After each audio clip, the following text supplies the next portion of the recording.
Wisdom, the final frontier to true knowledge.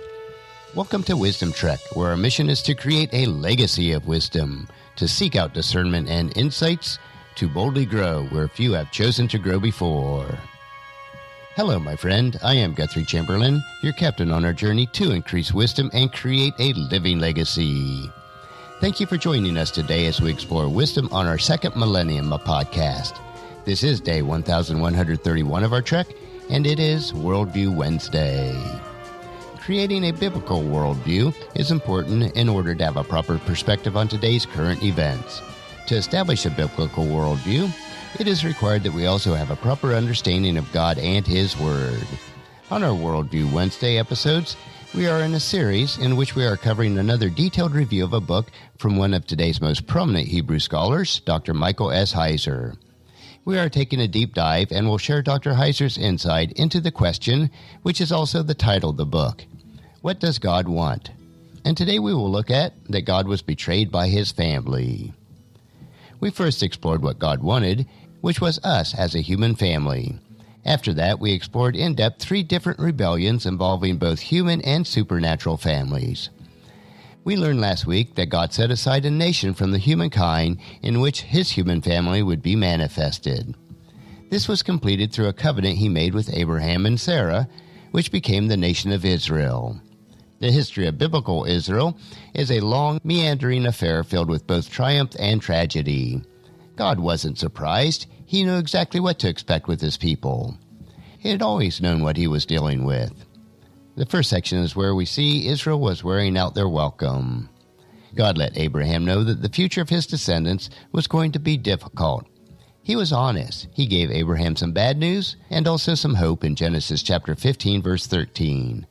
Then the Lord said to Abram, "You can be sure that your descendants will be strangers in a foreign land, where they will be oppressed as slaves for 400 years. But I will punish the nation that enslaves them, and in the end, they will come away with great wealth." Sure enough, the descendants of Abraham, now led by his grandson Jacob, whose name God changed to Israel, eventually wound up in Egypt under the thumb of Pharaoh in Exodus chapter 1. They had gone there with God's approval to avoid a famine, Genesis chapter 45, verses 5 through 11. Where they went wrong was that they did not return to the land which God had given them after the famine was over. They stuck around Egypt way too long. While in Egypt, the Israelite nation grew numerically, so much so that Pharaoh got paranoid about being able to stay in charge of the country, Exodus chapter 1, verses 8 through 10. He put them in forced labor and exterminated new babies if they were born, Exodus chapter 1, verses 14 through 16. But God intervened and made them grow even stronger, as we read in Exodus chapter 1, verses 8 through 21. All told, Israel remained 4 centuries in Egypt under harsh conditions. Eventually, God intervened and preserved the life of a baby boy named Moses. God engineered circumstances so that baby was raised in Pharaoh's own house, right under his nose, Exodus chapter 2, verses 1 through 10. Moses led a life of privilege, but one day he committed a capital offense, murdering a man in a fight that began as a defense for a helpless Israelite. He then fled Egypt to escape justice. Moses found a new life in the desert called Midian. God met him at Mount Sinai in a burning bush, an encounter that would change the history of His people and the world. Exodus chapter 3, verses 1 through 15. God sent Moses back to Egypt to confront Pharaoh. He was to demand the release of God's people. God promised to protect Moses and empower him. Exodus chapter 3, verses 16 through 22. The rest of the story is the most famous in the world. Even if you've not read the Bible, you've probably heard or seen one of the movies about it. God sent plagues against Egypt and its gods when Pharaoh refused to let the Israelites go. Exodus chapter 7 through 12. God used Moses to force the release of the multitude of Israelites from Egyptian bondage. He parted the Red Sea and saved them when the Egyptians decided to chase them into the desert to slaughter them. Exodus chapter 13, verse 17 through Exodus chapter 14. The crossing of the Red Sea is far and away the most spectacular miracle of the Bible. But it wasn't showmanship. It was about preserving a people. God wanted His family. We next want to look at law and loyalty. Eventually, God brought His people back to the place where He had originally spoken to Moses. There he gave the Israelites his laws represented in the Ten Commandments. He had already made a covenant with them through Abraham.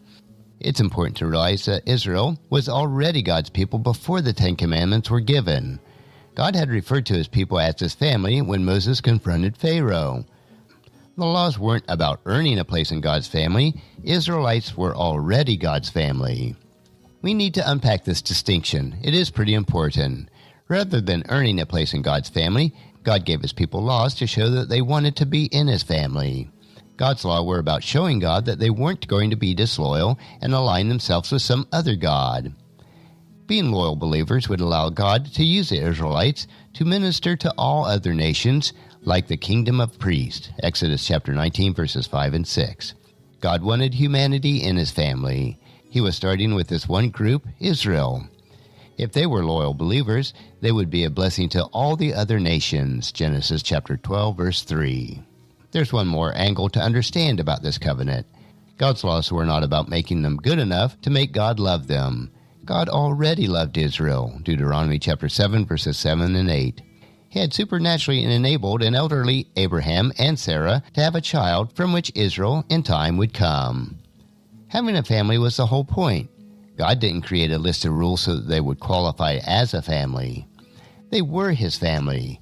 God's law were designed to help his children to avoid other gods and to live happy, peaceful lives with one another, not to improve God's disposition toward them. True to form, God would not dismiss their free will. He just asked that they would believe in him, who he was, and that he created them out of love and to forsake all other gods. Any member of Israel could forsake God's love if they wanted. They could choose not to believe. They could choose to worship some other god. As we'll see, many did just that. Once the Israelites left Mount Sinai, where God had given them the law, God led them in the form of a man who was an angel to the promised land. This is found in Exodus chapter 23, verses 20 through 23, and Judges chapter 2, verse 1. I will read the Exodus passage. See, I am sending an angel before you to protect you on your journey and to lead you safely to the place I have prepared for you. Pay close attention to him and obey his instructions. Do not rebel against him, for he is my representative, and he will not forgive your rebellion. But if you are careful to obey him, following all my instructions, then I will be an enemy to your enemies, and I will oppose those who oppose you. For my angel will go before you and bring you into the land of the Amorites, the Hittites, Perizzites, Canaanites, Hivites, and Jebusites, so that you may live there, and I will destroy them completely.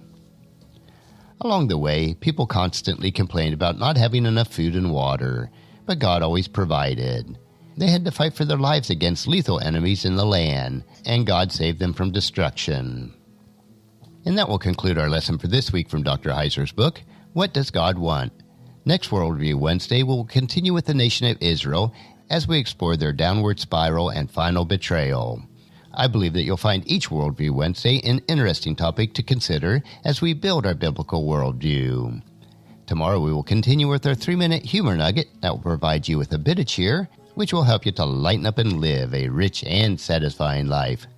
So encourage your friends and family to join us and to come along with us tomorrow for another day of Wisdom Trek, Creating a Legacy.